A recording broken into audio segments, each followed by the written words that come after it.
오늘은 2021년 7월 11일 오순절 후 일곱째 주일입니다. 이 시간 하나님 앞에 신령과 진리로 감사의 예배를 드리겠습니다.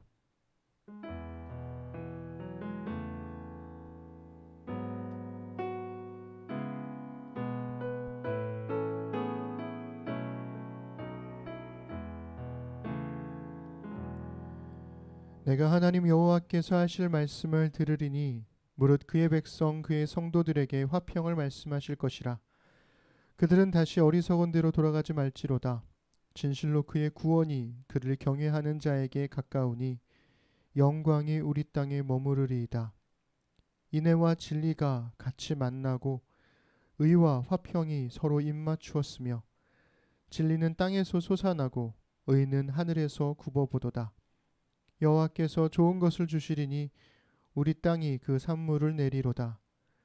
의가 주의 앞에 앞서가며 주의 길을 닦으리로다.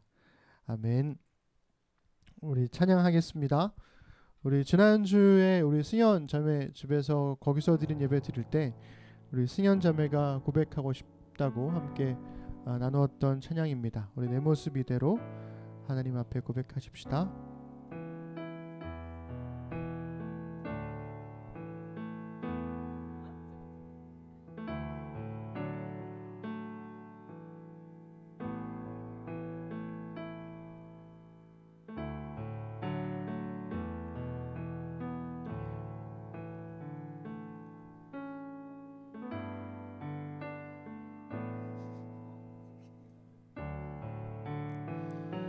내 모습 이대로 사랑하시네. 연약함 그대로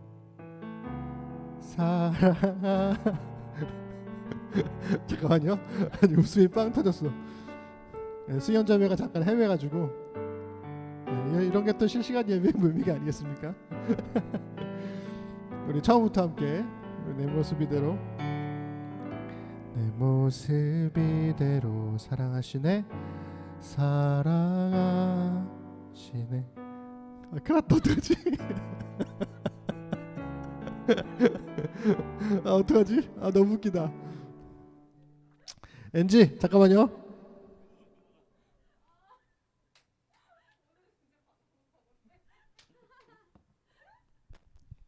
어떡하죠 이거? 일단 우리 다 같이 웃고 시작합시다. 하하하. 네. 네. 네, 현재 상황이 수현 자매가 이제 전주를 하다가 전주에 앞선 길을 찾아야 되는데 계속 길을 헤매고 계속 돌아가고 있었거든요. 그러다가 참고 부르려고 했는데 다 지금 빵 터져가지고 하여튼 이런 상황이 됐습니다. 자꾸 웃음이 나가지고. 네. 아마 각 가정에서도 되게 재밌게 봐주셨으면 좋겠습니다. 이럴 때가 항상 제일 그리워요. 우리 심는 사람들이 다 같이 있었으면 다 같이 막 빵빵 터지고 웃고 막 그랬을 텐데 하여튼 여러 가지로. 네, 지금 채팅창에 우리 수철 형제가 이제 이 찬양을 부를 때마다 이게 생각날 것 같다고. 이거 어떻게 하면 좋죠 이거? 자꾸 너무 웃음이 나는데.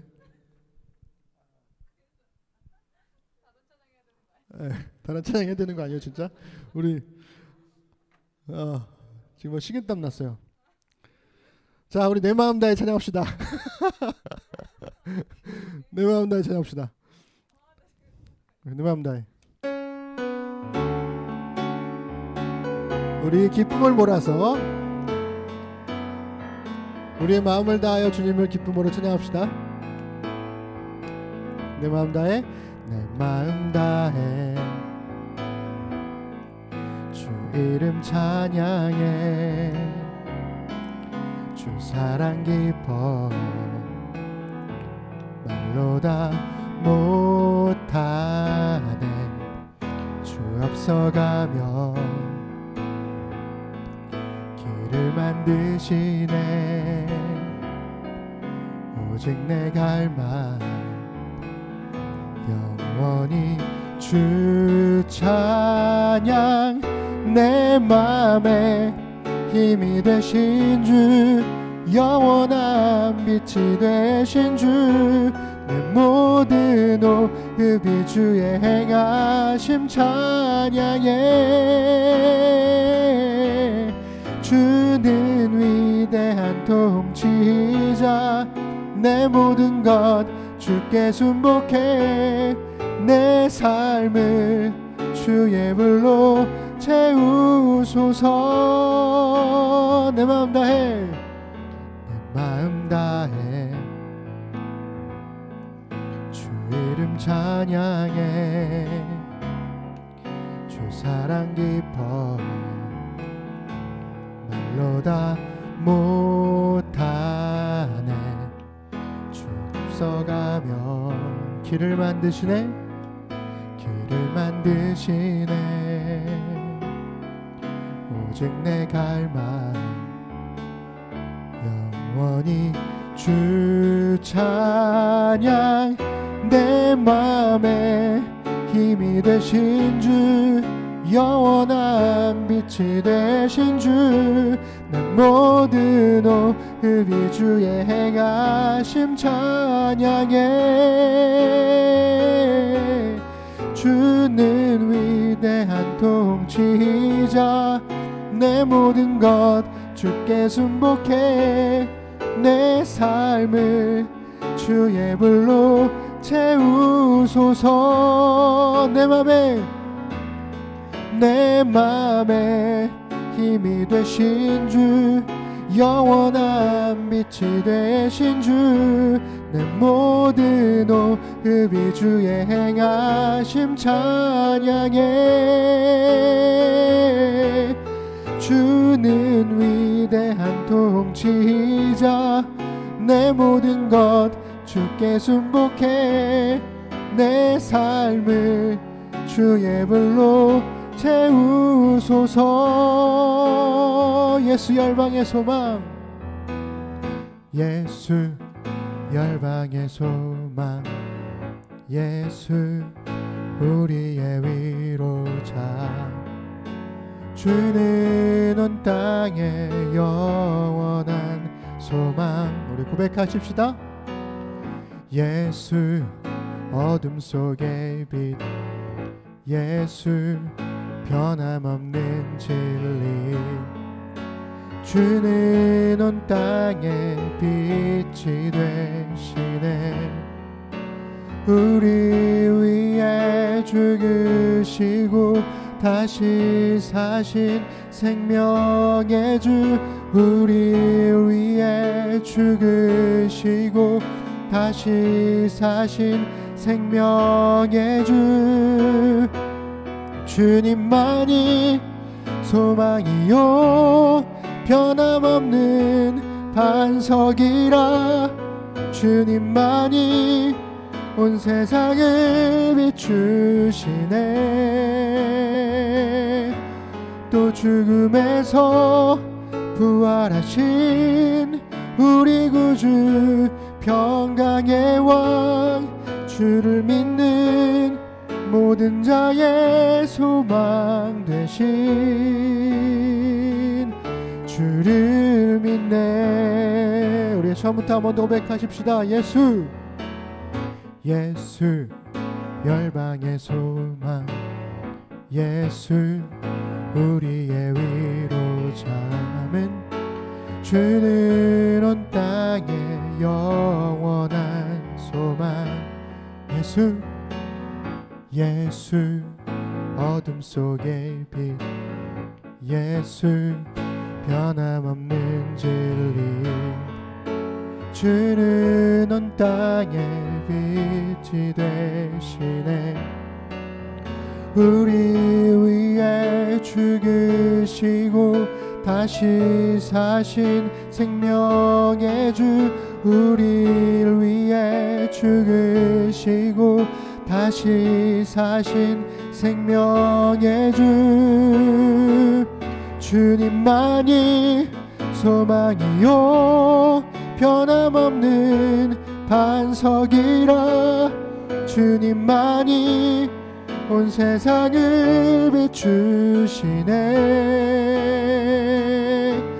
또 죽음에서 부활하신 우리 구주 평강의 왕, 주를 믿는 모든 자의 소망 되신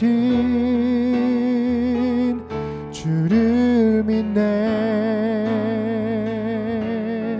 우리 하나님께 감사 박수 드리겠습니다.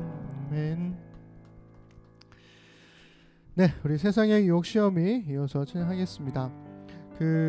저희가 이제 장비를 좀 교체하면서 좋아진 것 중에 하나가 주변에서 이제 함께 예배드리는 소음이 안 들어간다는 거예요. 이 마이크로 들어가는 제 목소리만, 그리고 건반 소리만 들어가기 때문에 앞에 있는 분들이 이렇게 큰 소리로 찬양을 하셔도 전혀 방송에는 지장이 없는 그런 상황이니까 큰 소리로 찬양하셔도 괜찮다는 그런 이야기를 그리고 뭐 늘 그렇지만 우리 같이 예배드릴 때도 약간의 수다와 이런 것들이 있잖아요. 그렇게 해도 여기로는 소리가 안 들어간다는 거, 하여튼 그렇습니다. 우리 세상의 유혹 시험이 찬양할 건데요. 참 오래된 찬양인데도 부를 때마다 사실은 이 가사가 참 은혜가 되는 것 같습니다. 또 더불어서 우리 말씀 묵상의 열왕기상 이제 거의 막바지에 이르렀는데 엘리야를 묵상할 때마다 사실은 늘 기억하게 되는 찬양이 이 찬양이거든요. 각자의 삶에 어떻게 이 찬양이 하나님의 음성으로 전해질지는 모르겠지만 여러분 각자에게도 저와 비슷하면서도 다른 은혜가 임하기를 소망합니다. 세상의 유혹 시험이 내게 몰려올 때에 나의 힘으론 그것들 모두 이길 수 없네. 거대한 폭풍 가운데 위축된 나의 영혼 어찌할 바를 몰라 헤매이고 있을 때 주를 찬양, 손을 들고 찬양. 전쟁은 나에게 속한 것 아니니 주를 찬양, 손을 들고 찬양. 전쟁은 하나님께 속한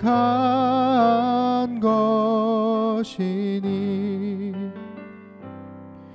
거짓과 속임수로 가득 찬 세상에서 어디로 갈지 몰라 머뭇거리고 있네.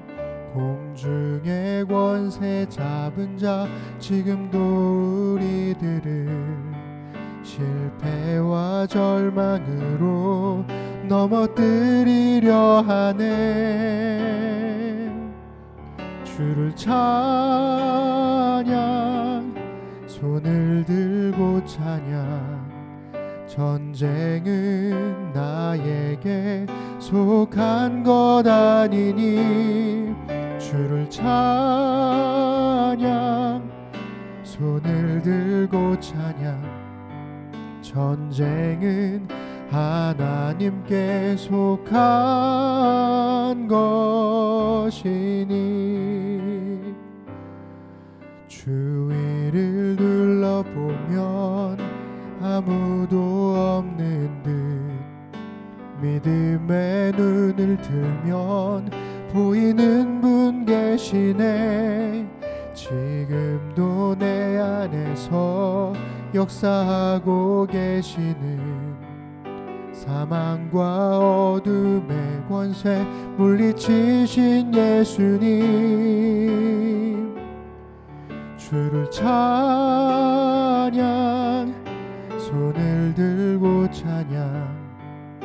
전쟁은 나에게 속한 것 아니니 주를 찬양, 손을 들고 찬양. 전쟁은 하나님께 속한 것이. 우리 3절 한 번 더 합시다. 주위를 둘러 둘러보면 아무도 없는 듯 믿음의 눈을 들면 보이는 분 계시네. 지금도 내 안에서 역사하고 계시는 사망과 어둠의 권세 물리치신 예수님, 주를 찬양, 손을 들고 찬양. 전쟁은 나에게 속한 것 아니니 주를 찬양, 손을 들고 찬양. 전쟁은 하나님께 속한 것이니 내가 주인 삼은 모든 것 내려놓고 내 주 대신 주 앞에 나가 내가 사랑했던 모든 것 내려놓고 주님만 사랑해. 내가 주인 삼은 모든 것 내려놓고 내 주 대신 주 앞에 나가 내가 사랑했던 모든 것 내려놓고 주님만 사랑해. 주 사랑 거친 풍랑에도 깊은 바다처럼 나를 잠잠케 해. 주 사랑 내 영혼의 반석 그 사랑 위에 서리. 내가 주인 삼은 모든 것 내려놓고 내 주 대신 주 앞에 나가 내가 사랑했던 모든 것 내려놓고 주님만 사랑해. 내가 주인 삼은 모든 것 내려놓고 내 주 대신 주 앞에 나가 내가 사랑했던 모든 것 내려놓고 주님만 사랑해. 주 사랑 거친 풍랑에도 깊은 바다처럼 나를 잠잠케 해. 주 사랑 내 영혼의 반석 그 사랑 위에 서리. 주 사랑 거친 풍랑에도 깊은 바다처럼 나를 잠잠케 해. 주 사랑 내 영혼의 반석 그 사랑 위에 서리. 아멘. 우리 함께 드리는 기도하겠습니다. 우리 어떤 상황 속에서도 하나님의 선한 인도하심을 바라며 모든 상황 속에서 주를 예배할 수 있도록 또 날마다 새로운 세상을 창조하시는 하나님의 지혜를 주시고 새로운 세상을 알아볼 시선을 갖게 해주시기를 기도합시다. 4차 대유행이 다시 시작되었죠. 함께 거리두기 4단계가 또 내일부터 이어지게 되는데요. 반복되는 기대와 실망에 지친 마음을 위로해 주시고 다시 한번 이겨낼 힘을 주시기를 우리 구했으면 좋겠습니다. 돈과 성과 권력의 늪에 빠진 한국교회가 정말 자성하는 마음으로 뼛속까지 회개할 수 있도록 도와주시고, 하나님과 사람들 앞에 신실한 공동체로 다시 설 수 있도록 기도하십시다. 장기화되는 시민 불복종 운동 때문에 거기에다가 코로나 확산까지 겹치면서 지금 미얀마에도 모든 학교가 다 이제 등교가 중단되었고, 그러면서 민주화 운동이 더 어려워진 상황이라고 합니다. 주의 은혜와 정의를 이루어 주실 수 있도록 기도하십시다. 거리두기 강화로 인해서 회사와 학교와 병원과 유치원 또 가정 등에서, 그리고 각자의 또 일터에서 낯선 일상을 다시 살아내야 할 우리 심는 사람들을 위해서 주의 온유함과 일상의 기쁨이 주시기를. 참 답답한 상황이 반복되면서 자연스럽게 짜증이 더 코로나 블루가 생길 수도 있게 되는데요. 참 오래 견뎌왔다고 생각했는데도 여전히 또 이런 상황이 되니까 이때 구해야 될 게 우리의 온유함이 아닐까라는 생각이 듭니다. 더불어서 이제 출산을 한 달여 앞두고 있는 우리 만삭인 세미 자매와 또 여름이의 건강을 돌봐주시고 또 마음과 생각을 지켜주시기를 위해서 기도했으면 좋겠고, 더불어서 우리가 기도 제목이 싫지는 않았지만 또 우리 심는 사람들을 생각하면서 각자 기도해야 될 제목들이 있으시다면 함께 우리 마음 모아서 기도했으면 좋겠습니다. 우리 함께 소리내어 기도하겠습니다. 전능하신 아버지 하나님, 우리의 마음이, 우리의 생각이, 우리의 삶이 모든 상황 속에서 변함없이 신실하기를 소망합니다. 하나님께서는 우리의 마음이 어떠하든지 우리에 대해서 언제나 신실하셨지만 우리는 사람인지라 그러지 못한다는 핑계로 너무나 쉽게 왔다 갔다 하는 것은 아닐까 싶습니다. 다시 한번 또 어려운 상황이 우리에게 닥쳐왔지만 여전히 그 속에서도 하나님의 선한 인도하심이 있음을 구하고 또 모든 상황 속에서 주를 예배할 수 있는 마음을 우리에게 허락하여 주옵소서. 날마다 새로운 세상을 창조하시는 하나님의 지혜가 우리 안에 있기를 소망합니다. 그리고 그 하나님의 선하신 창조를 바라볼 수 있고 알아챌 수 있는 주의 시선이 우리에게 임하기를 소망합니다.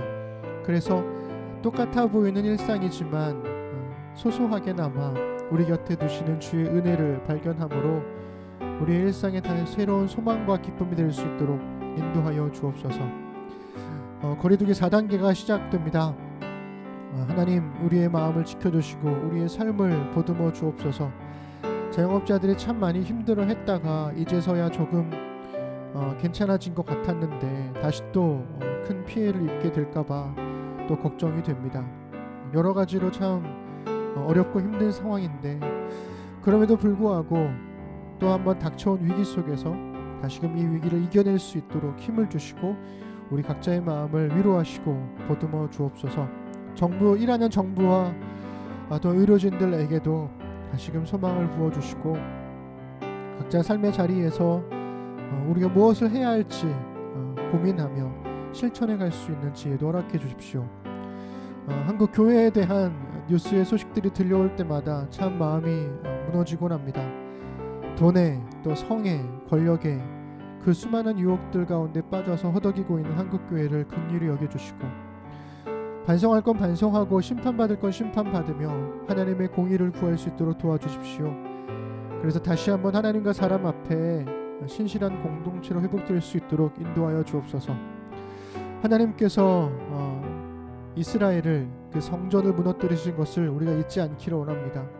겸손하게 돌이키고 회개할 수 있도록 인도하여 주옵소서. 미얀마의 민주화 운동에 우리가 관심의 끈을 놓지 않고 기도의 끈을 놓지 않기를 원합니다.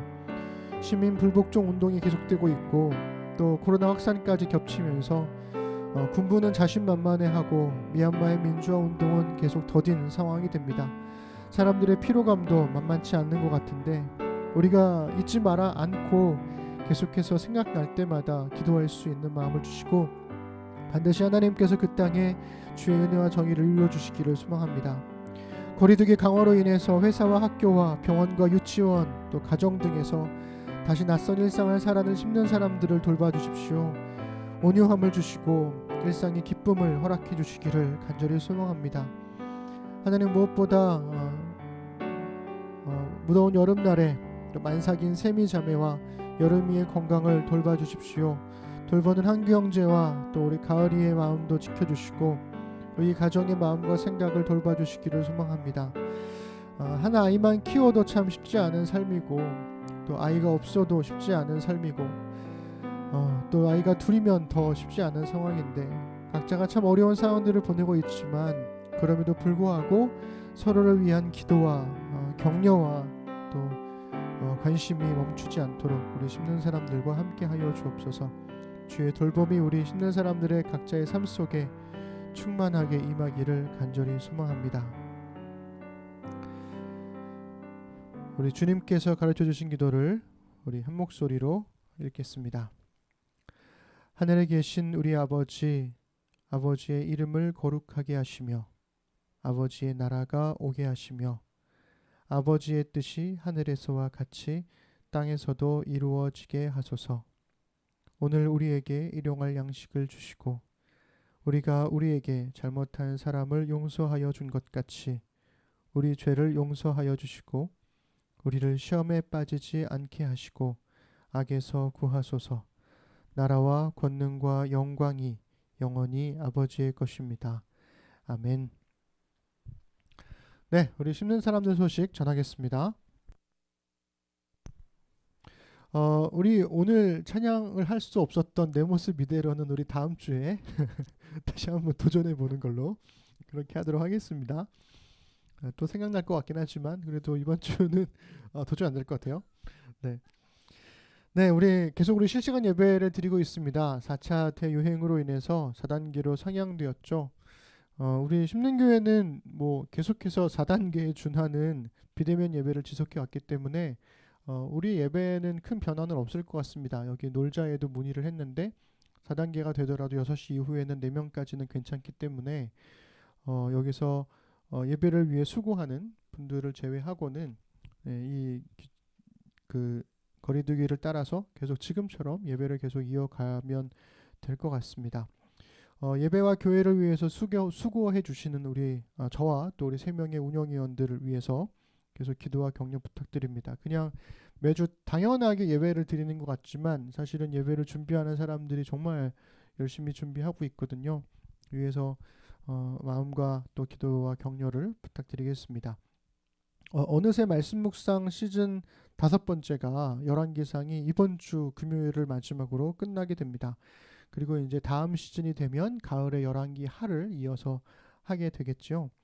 그래서 금요일을 끝으로 마무리되고요. 우리 승현자매가 이제 그 말씀 묵상의 BGM을 만들어 주었는데 어제 받았어요. 그래가지고 일주일 남겨놓고 중간에 끼워넣기가 좀 그래서 열왕기 하 할 때 그때 우리 승현자매의 BGM을 그때 사용하도록 하겠습니다. 예배 후에 6월 목회 최종 보고가 있습니다. 우리 어저께 좀 일찍 미리 올려드렸는데요. 유튜브나 카톡 채팅으로 질문 주시면 언제든지 답변을 드리도록 하겠습니다. 7월 말에 우리 전반기 1월부터 6월까지의 사역들을 좀 정리를 해야 되겠다 생각이 있습니다. 그래서 운영이가 또 준비하고 있는데요. 위에서 기도해 주시고 아마 7월 말이나 8월 초쯤에 그 전반기 사역에 대한 목회 재정 나눔 또 여러 가지 회의에서 결의된 내용들 이런 것들을 다 정리를 해서 우리 심는 사람들에게도 공유해 드리도록 하겠습니다.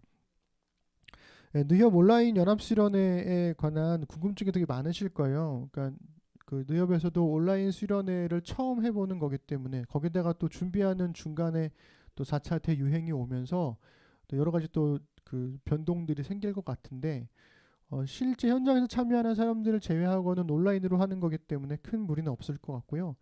예배 후에 이제 신청 링크를 올려드릴 건데 거기 들어가셔서 개별 신청하시면 되고 또 회비는 25일까지 신청을 하면 1차 신청, 그러니까 느헤미야 교회와 회원 성도들을 우선적으로 신청을 받게 되고 그러면 회비는 2만 원이 되는 거죠. 이 소그룹 강의가 이제 한 10가지 정도가 있는데요. 각각 강의들이 굉장히 그 뭐랄까요?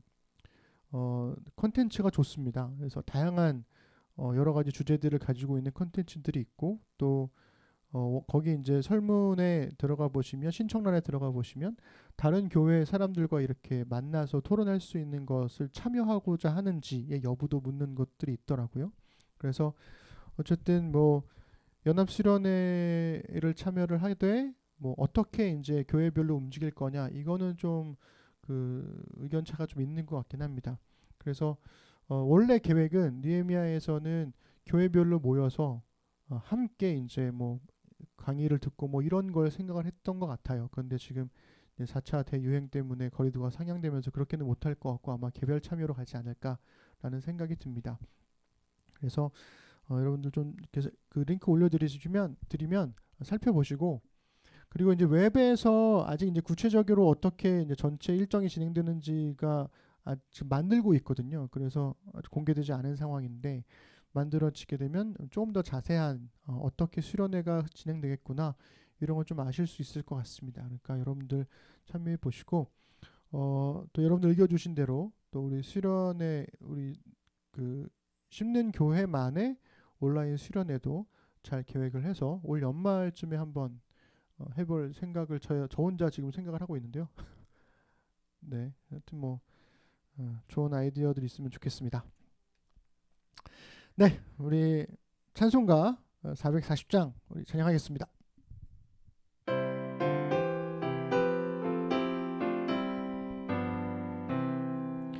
어디든지 예수 나를 이끌면 어디든지 예수 함께 가려네. 예수 함께 아니 가면 낙없고 예수님과 동행하면 겁없네. 어디를 가든지 겁낼 것 없네. 어디든지 예수 함께 가려네. 세상 친구 모두 나를 떠나도 주와 동행하면 외로움 없겠네. 가는 길이 위태하고 험해도 어디든지 예수 함께 가려네. 어디를 가든지 겁낼 것 없네. 어디든지 예수 함께 가려네. 어두운 그늘 나를 에워쌀 때에 주가 함께 계심 믿고 자려네. 죽은 후에 천국에서 깨어나 예수 함께 길이 살리라. 어디를 가든지 겁낼 것 없네. 어디든지 예수 함께 가려네. 아멘. 우리 하나님 말씀은 열왕기상 19장 15절부터 18절 말씀입니다. 우리 함께 읽겠습니다. 천천히.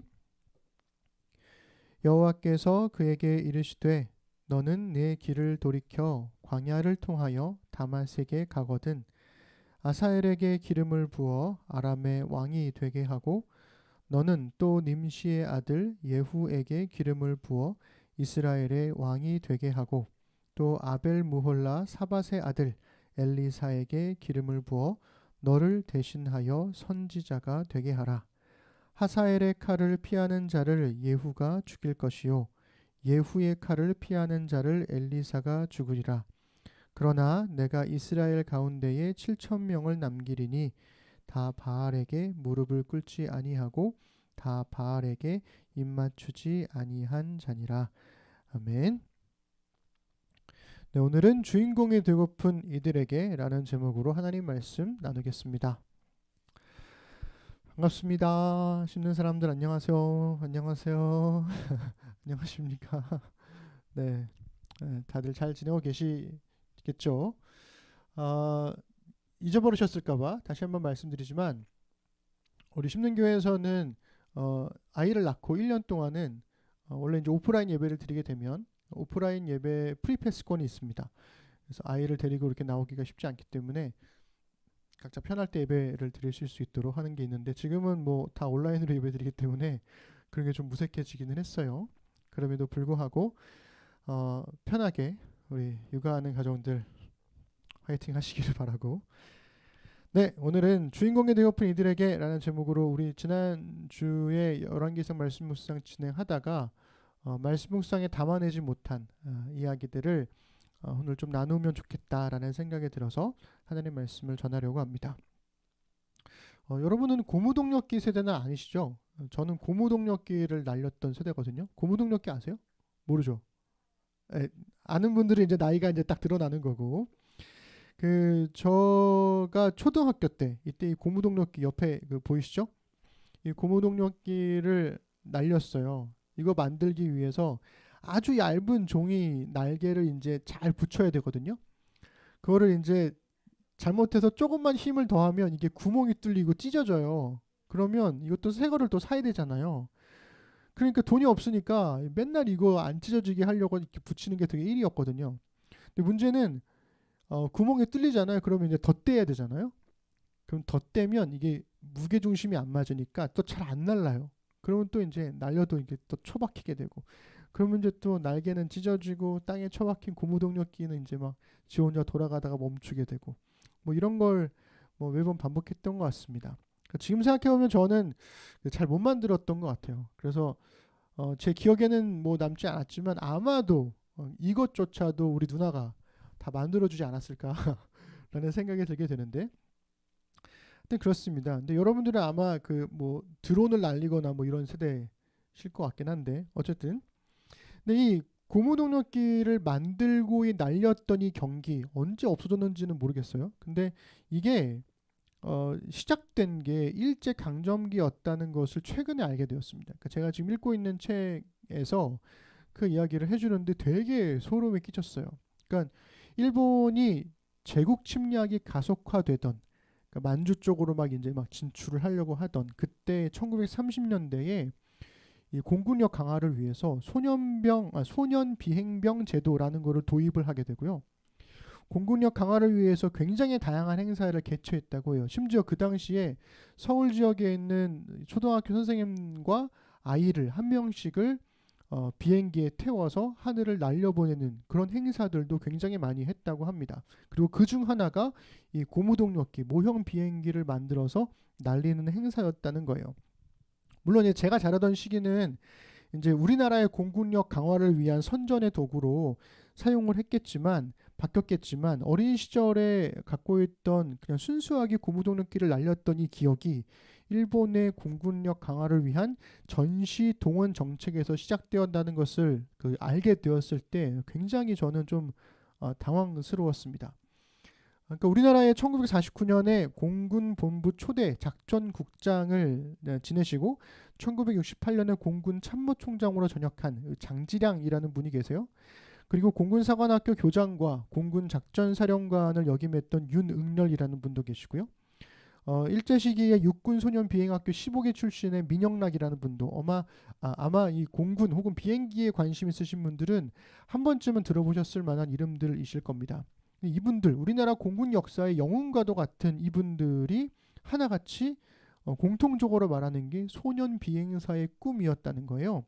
이게 이 비행에 대한 이들의 동경, 이것을 일본이 아주 계획적으로 항공 사상 선전의 결과로 만들었다라는 것을 이 책에서는 얘기해주고 있습니다. 그러면서 또 하나 이제 충격적인 이야기를 해주는데, 젊은 시절에 톰 크루즈를 볼 수 있는 영화가 있는데 이게 탑건이라는 영화가 있어요.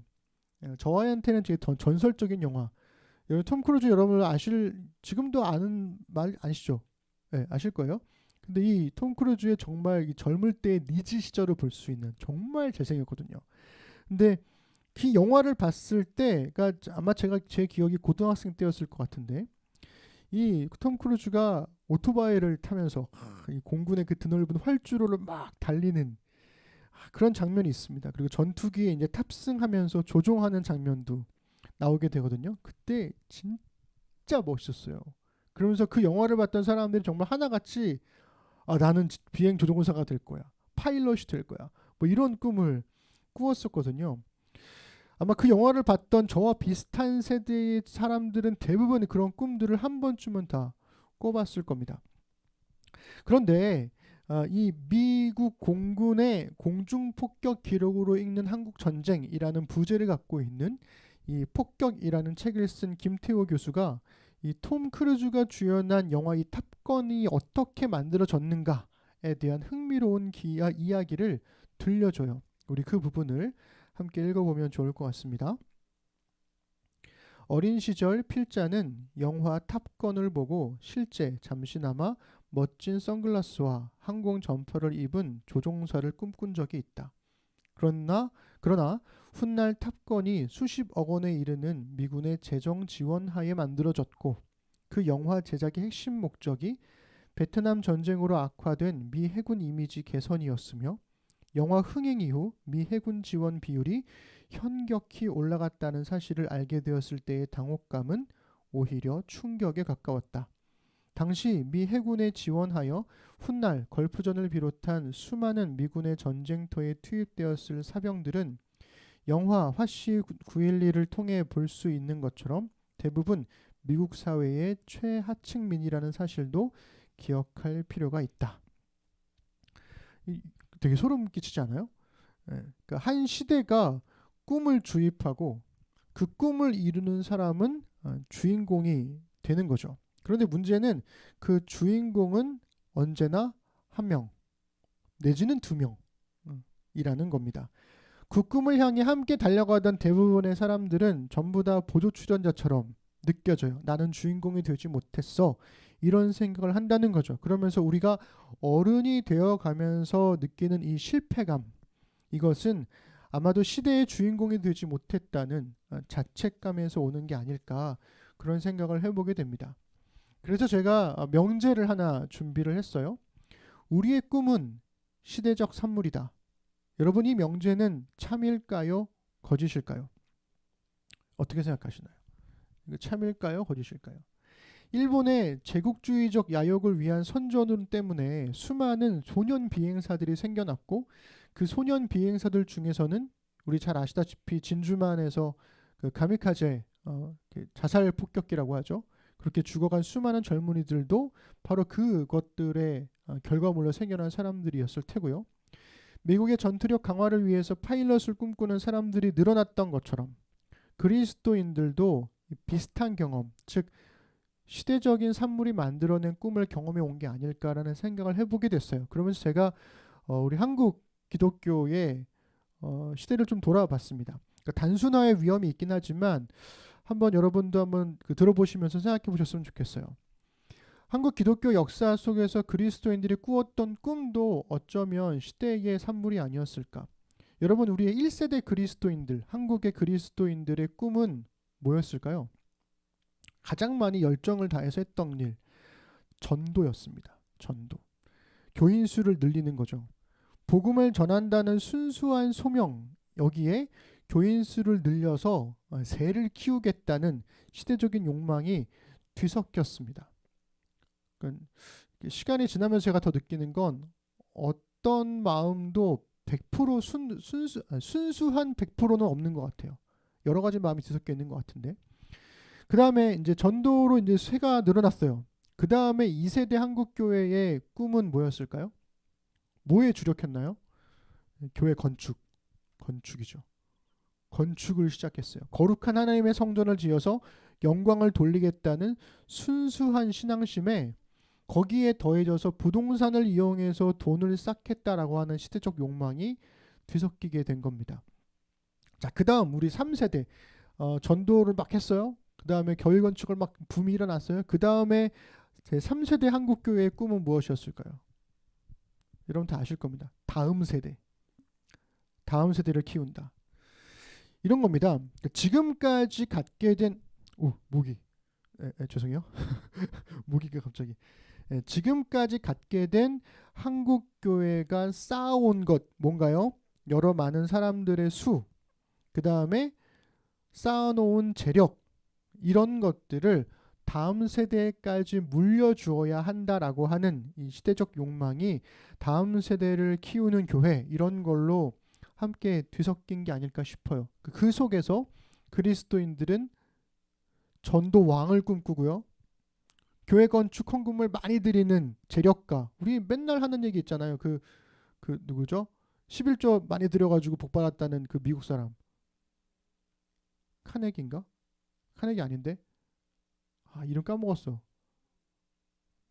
록펠러. 맞아, 록펠러 같은 그런 사람들. 11조를 하나님께 많이 드리면 하나님이 복을 주셔서 부자가 되게 하시고 그러니까 당신들 헌금 많이 내라 뭐 이런 얘기 많이 들어보셨잖아요. 그런 재력가를 막 꿈꿨어요. 그 다음에는 다음 세대를 키우는 리더를 꿈꿨죠. 시대의 지도자가 되라.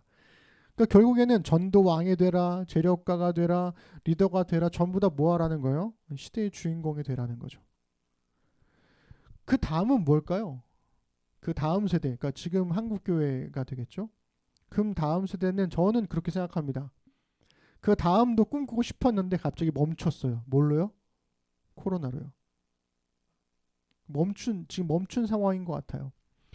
그러니까 교회 안에서조차 주인공과 보조 출연자가 갈라지는 것들을 저는 많이 봐왔습니다. 전도를 많이 한 사람, 헌금을 많이 드린 사람, 공부를 잘하는 사람은 교회에서 상도 받고요. 박수도 받고요. 칭찬과 존경도 받았어요. 전도 왕이 되어서 전국교회를 돌면서 강연도 해요. 재력가가 돼서 하나님께 헌금을 더 많이 드렸더니 하나님께서 더 많은 복을 주셨다. 이런 간증을 하러 돌아다닙니다. 교회를 잘 나오지 않더라도 좋은 대학에 가면 우리 교회에서 유명 대학에 간 학생이 나왔다면서 교회에서 플랜카드 걸어주고, 근데 반면에 매주 교회에 나와서 이름도 없이 빛도 없이 긴 장의자나 강대상을 닦으면서 예배를 준비했던 청소했던 그리스도인들은요, 상도 없고 박수도 없고 칭찬과 존경도 없었어요. 없는 살림에 더 드리지 못하는 부끄러움으로 작은 헌금을 드려왔던 대부분의 대다수의 그리스도인들에게는요, 상도 없고 박수도 없고 칭찬과 존경도 없었습니다. 교회 이런저런 행사에 정말 열심히 동원되어서 헌신했던 학생들이어도 그 학생들이 대학에 들어가지 못하거나 재수를 하거나 아니면 지방대학을 가면 상도 없고 박수도 없고 칭찬도 존경도 없었어요. 교회 안에서조차도 주인공이 되지 않으면 어떤 것도 박수받지 못하는 그런 상황이 되어 왔다는 거죠. 그것뿐입니까? 목회자의 설교도 주인공이 되라는 설교가 대부분이었잖아요. 아브라함이 되라, 모세가 되라, 여호수아가 되라, 다윗이 되라, 솔로몬처럼 지혜로운 사람이 되어라, 엘리야가 되라. 그러니까 늘 성경 속 인물들을 주인공으로 삼고 하나님을 보조 출연자로 만들었죠. 즉 하나님께 귀하게 쓰임받는 하나님의 사람이 되라는 거예요. 이게 되게 중요해요. 포인트가 어디 있냐면 하나님의 사람이 되라는 거예요. 거기에, 이 말은 틀린 말은 아닌데 거기에 감춰져 있는 게 뭐냐면 네가 주인공이 되라는 거죠.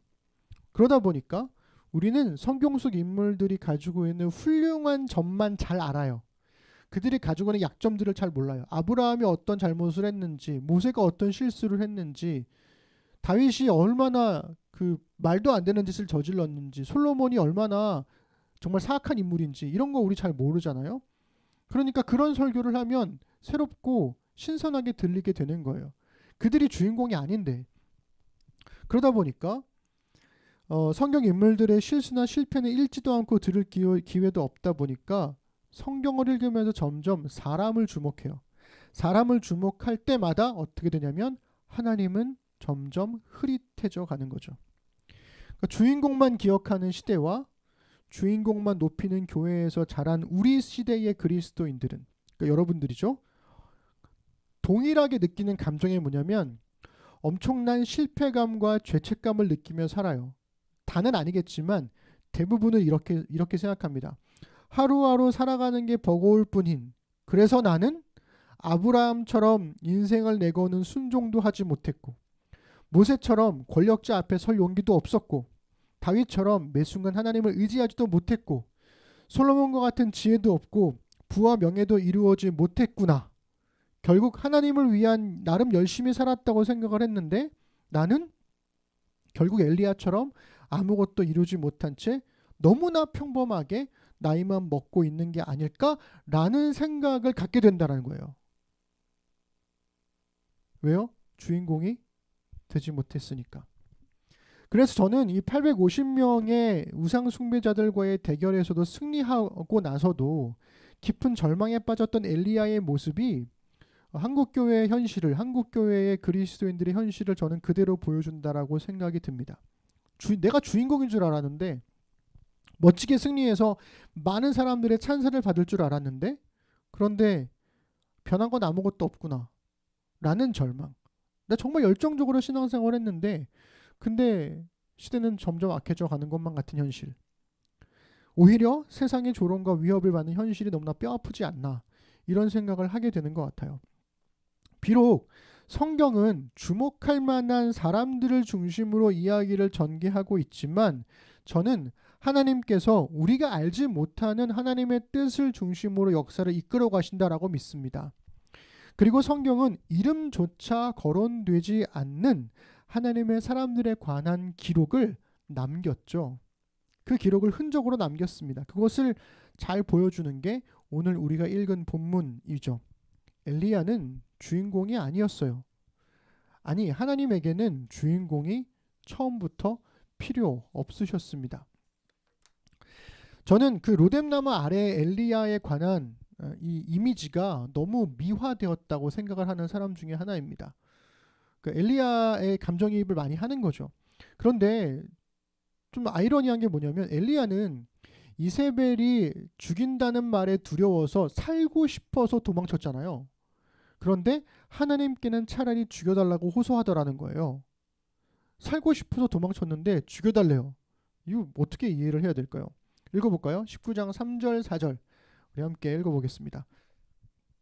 그가 이 형편을 보고 일어나 자기의 생명을 위해 도망하여 유다에 속한 브엘세바에 이르러 자기의 사환을 그곳에 머물게 하고 자기 자신은 광야로 들어가 하룻길쯤 가서 한 로뎀나무 아래에 앉아서 자기가 죽기를 원하여 이르되 여호와여 넉넉하오니 지금 내 생명을 거두시옵소서. 나는 내 조상들보다 낫지 못하나이다 하고. 아멘.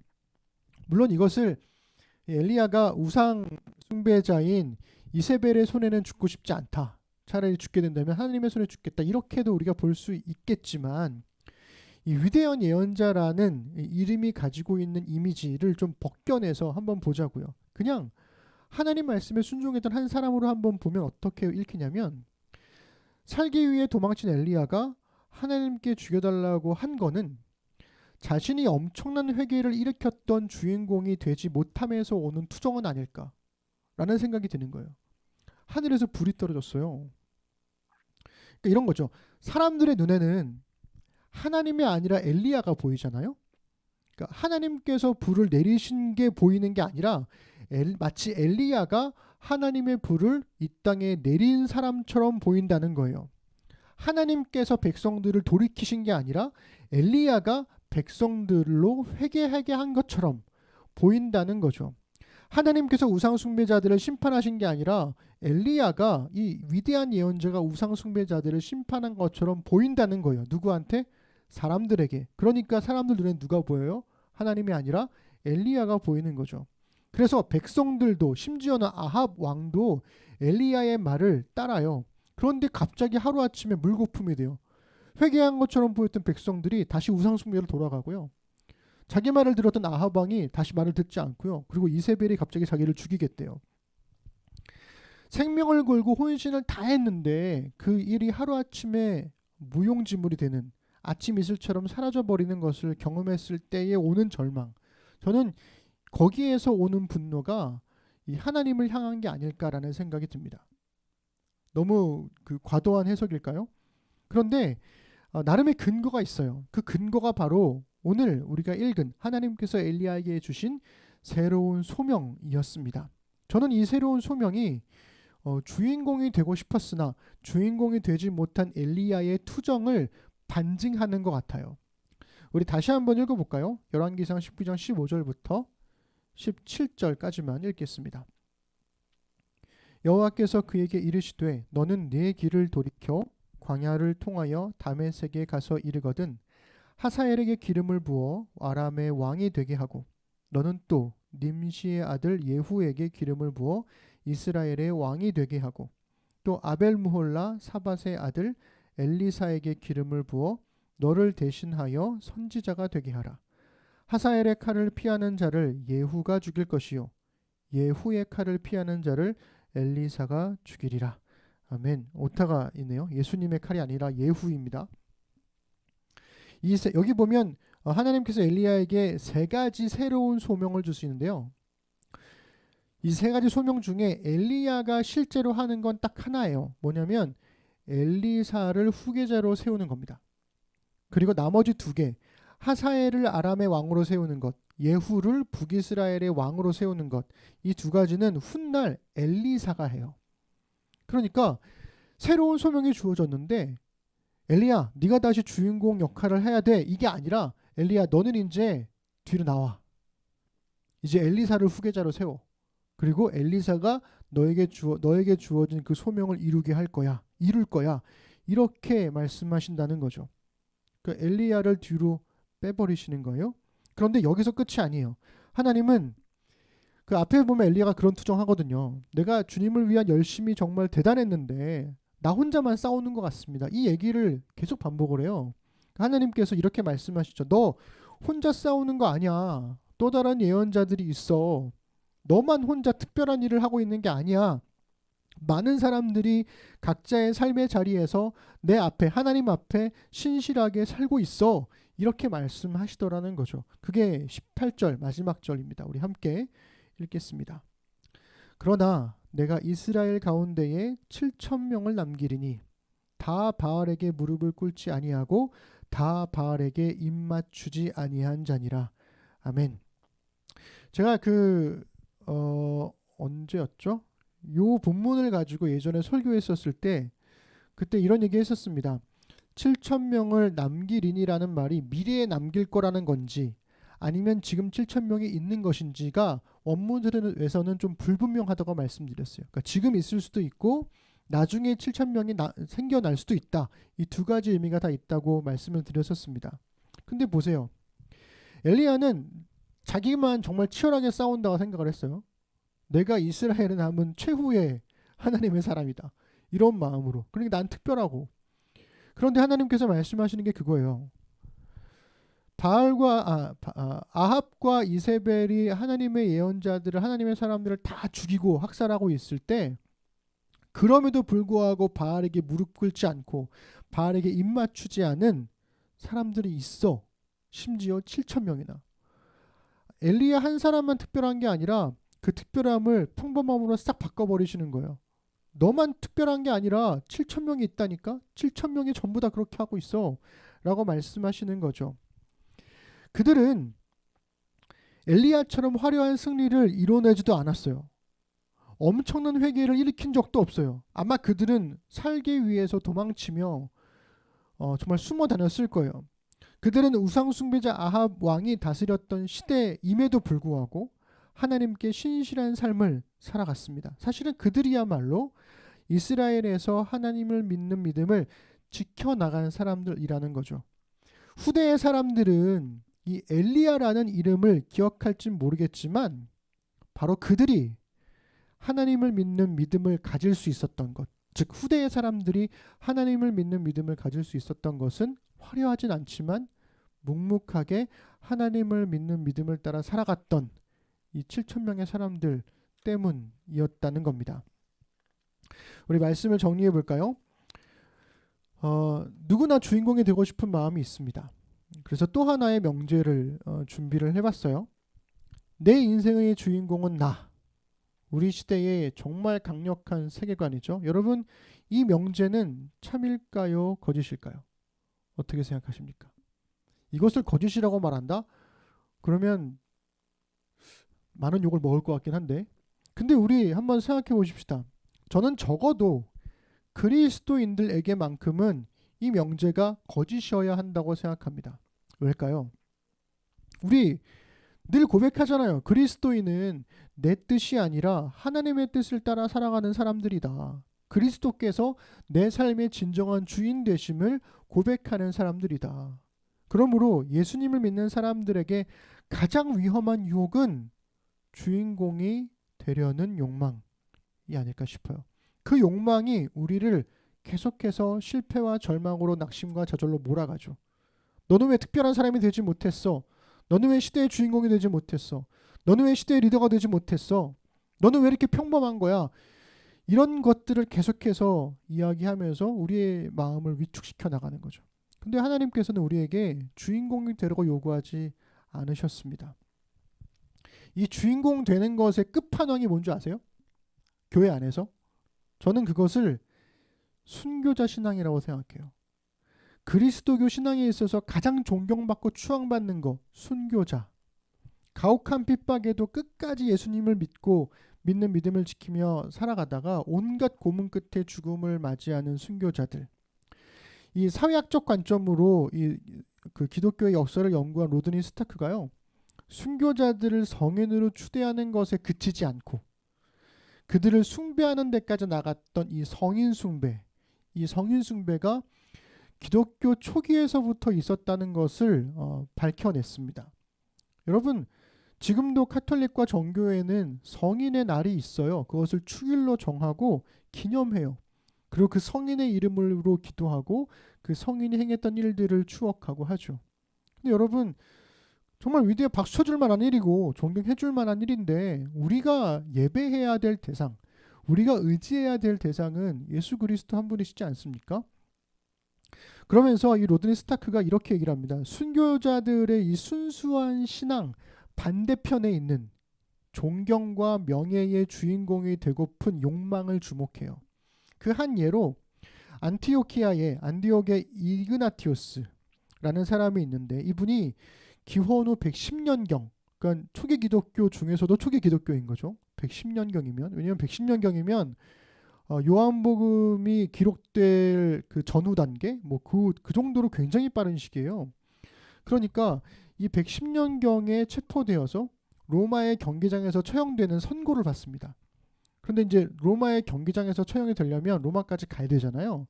그래서 이 사람이 있는 이 아시아의 안디옥에서부터 로마까지 갈 때 로마 병사 10명의 수행을 받으면서 로마로 향하게 돼요. 근데 그 소식이 이제 제국 전역에 막 전파된 거예요. 그리스도인들한테.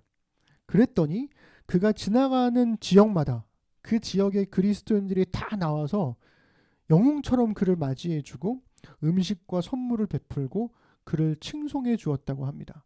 우리 마라톤 뛸 때 사람들이 나가지고 막 이렇게 깃발 흔들고 막 축하해요, 힘내요 막 하잖아요. 그런 것처럼 사람들이 그를 칭송했다고 하는 거죠. 근데 흥미로운 얘기를 해줘요. 이그나티우스가 두려워했던 건 죽는 게 아니었다는 거예요. 순교가 아니었다는 거예요. 오히려 전혀 다른 것에 있었다는 거죠. 로드니 스타크가 놀라운 이야기를 들려줍니다. 우리 함께 읽어보겠습니다. 이그나티우스가 실제로 유일하게 두려워했던 것은 로마에 있는 영향력 있는 그리스도인들이 그가 사면받도록 조치를 취하는 것이었다. 이 때문에 그는 편지를 보내어 그들에게 간섭하지 말 것을 요청했던 것이다. 나를 짐승의 밥이 되도록 내버려 두십시오. 그것이 나를 하나님께로 인도하는 길입니다. 그러나 하나님께로 가기 위한 그 모든 열정에도 불구하고 이그나티오스는 이 생에서의 영광도 기대하고 있었다. 사람들은 순교자들을 세심하게 기억했고 그들이 보여준 엄청난 인내에 대해 산자들 사이에서 끊임없이 이야기하고 기념했던 까닭이다. 우리가 알고 있던 순교자들의 이야기와는 좀 다르죠. 그러니까 이 내용을 만약에 교회 역사가가 혹은 목사님들이 이 내용을 인용을 한다면 순수하게만 이야기하실 거예요. 그런데 사회학자의 시각으로 보면 그 순수함 이면에 있는 순교자로서 받을 수 있는 수많은 존경과 명예와 이런 것들에 대한 욕망도 볼 수 있다라는 겁니다. 그래서 성경은 우리에게 묻고 있어요. 주인공이 되고픈 게 정말 그리스도인의 길이냐고요. 하나님의 도우심을 받아서 결국엔 내가 드러나고 싶은 게 신앙인의 길이냐고요. 문제는 저 역시도 세상과 교회에서 주인공이 되라는 교육을 누차 받아오면서 자라왔기 때문에 도대체 그러면 주인공이 되지 않는 길은 어떤 길이냐, 이거를 구체적으로 설명을 해야 될지를 잘 모르겠다는 거죠. 그러니까 주인공과 보조 출연자의 이런 구도로 설명을 안 해야 되는데 자꾸 그 구도로만 설명을 하려고 하니까 저도 계속 헤매게 되는 것 같아요. 하나님께서 주인공 되시는 삶은 결국 나는 그냥 평생 보조 출연자로만 역할을 하다가 죽는 것인가? 이런 질문의 마음이 허망해지기도 합니다. 그런데 분명한 것은 뭐냐면 그리스도인의 믿음은 사람들이 말하는 주인공들에 의해서가 아니라 신실하게 일상을 살아간 그리스도인들에 의해서 이어져 왔다는 거예요. 이 저명한 카톨릭 신학자인 한스 퀼이 이 그리스도교라고 하는 거의 1000페이지에 달하는 책이 있는데 그 책에 그리스도교의 역사를 정리한 책의 마지막에 이런 글을 남겼습니다. 우리 함께 읽어보겠습니다. 우리는 탈그리스도교적인 제3000년기의 도전들에 직면하여 그리스도교에 절망할 수밖에 없지 않을까? 나자렛 사람의 영은 인간, 제도, 구조들의 무능과 거부를 이겨내고 언제나 다시금 자신을 관철할 수 있었거니와 그런 곳에서는 언제나 말뿐 아니라 실천으로 참된 추종이 발생했다. 교회사 어디에도 이름이 기억되지 않은 바로 그들이 사실 그리스도교의 숨은 힘과 참된 역사를 이루고 있다. 교회사 어디에도 이름이 기억되지 않은 사람들, 그들이 실제 역사 속에서 그리스도교를 이끌어왔던 하나님의 사람들이었다는 거죠. 이름이 없는 7,000명 말입니다. 저는 그래서 영화로 비유해 보자면 이런 것 같아요. 그리스도인의 삶은 주인공 중심의 영화, 그러니까 한두 사람의 주인공을 중심으로 끝나는 이야기가 아니라 각각의 에피소드가 하나의 줄거리로 묶인 옴니버스 영화가 아닐까라는 생각이 들어요. 즉 우리 그리스도인들 각각의 삶들이 여러 에피소드들이 하나님의 섭리라고 하는 거대한 줄거리로 묶인 옴니버스 영화를 만들어가는 게 아닐까라는 생각이 듭니다. 주인공이 되고픈 욕망을 내려놓으면 비로소 거기에서부터 진정한 그리스도인의 삶이 시작되지 않을까. 그리고 그 길을 우리 심는 사람들과 함께 찾고 발견하고 걸어갔으면 좋겠습니다. 기도하겠습니다. 하나님, 우리는 주인공이 되고 싶어 합니다. 우리도 유퀴즈나 TV 방송에 나오는 사람들이 되고 싶습니다. 구독자가 10만 명 넘는 그런 유튜버가 되고 싶기도 하고 내가 넣은 주식이 정말 엄청나게 수익률을 올려서 그 엄청난 수익률의 주인공이 되고 싶은 마음도 있고 회사에서 일할 때도 정말 회사에서는 내가 없으면 일이 돌아가지 않는 것만 같은 그런 주인공이 되고 싶은 마음도 있습니다. 가정에서도 내가 정말 중요한 사람이고 싶고 심지어 교회에서도 필요한 사람이고 싶은 마음 누구에게나 있습니다. 그리고 그 마음은 사실 우리가 살아가는 중요한 원동력이 되기도 합니다. 그러나 주님, 그리스도인은 하나님의 뜻과 하나님의 길을 걸어가는 사람들입니다. 하나님을 이용해서 우리가 드러나고자 하는 사람이 아니라 우리를 통해 하나님의 이름이 높임받는 삶을 살아가는 것. 주님, 우리가 그런 길을 걸어가도록 도와주시고 우리의 눈과 마음을 열어 더 이상 주인공이 되고픈 욕망이 아니라 전혀 다른 이야기를 주님과 함께 만들어갈 수 있도록 주님 우리의 생각과 마음을 지켜주옵소서. 감사드립니다. 예수님의 이름으로 기도드립니다. 아멘. 우리 일상으로의 기도하도록 하겠습니다. 각 가정에서 오늘 함께 들었던 하나님의 말씀을 설교를 듣고 각자에게 주신 주의 말씀을 자신의 말로 바꾸어서 일상으로의 기도로 적어보셨으면 좋겠습니다. 적지는 못하더라도 잠깐이나마 우리 묵상했으면 좋겠습니다.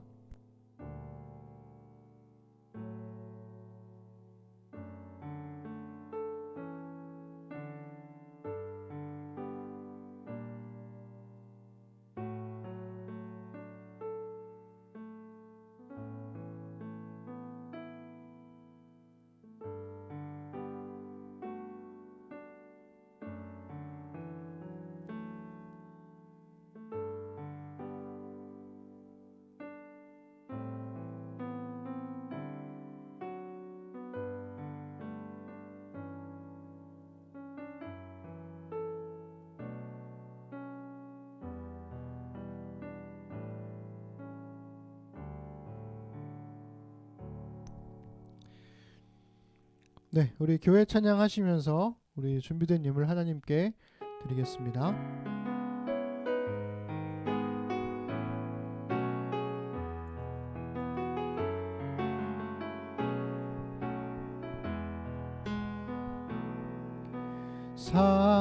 사람이 넘치기보다 사랑이 넘치는 교회, 섬김을 원하기보다 섬김의 기쁨 알아가는 교회,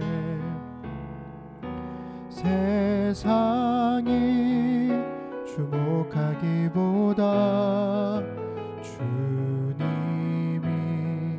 주목하는 교회, 화려한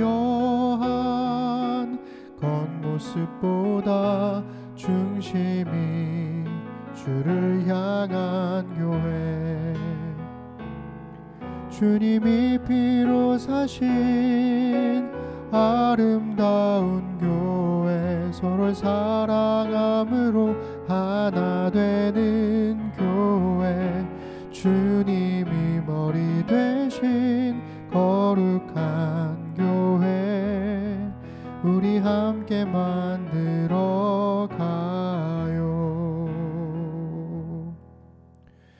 우리 드려진 예물과 더불어서 우리의 신앙을 고백함으로 하나님 앞에 예물과 우리 신앙을 드리도록 하겠습니다. 나는 전능하신 아버지 하나님, 천지의 창조주를 믿습니다. 나는 그의 유일하신 아들 우리 주 예수 그리스도를 믿습니다. 그는 성령으로 잉태되어 동정녀 마리아에게서 나시고 본디오 빌라도에게 고난을 받아 십자가에 못 박혀 죽으시고 장사된 지 사흘 만에 죽은 자 가운데서 다시 살아나셨으며 하늘에 오르시어 전능하신 아버지 하나님 우편에 앉아 계시다가 거기로부터 살아있는 자와 죽은 자를 심판하러 오십니다. 나는 성령을 믿으며 거룩한 공교회와 성도의 교제와 죄를 용서받는 것과 몸의 부활과 영생을 믿습니다. 아멘. 하나님, 이 시간 주신 말씀을 따라 함께 살아갈 날들을 신실하게 살겠다는 의미로 헌금을 드리고 신앙을 고백했습니다. 말씀이 삶으로 배어나와 우리 삶의 자리에 은혜의 흔적이 남게 하소서. 능히 너희를 보호하사 거침이 없게 하시고 너희로 그 영광 앞에 흠이 없이 기쁨으로 서게 하시리.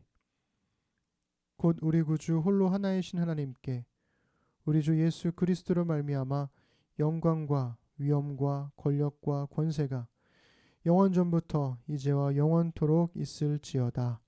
아멘.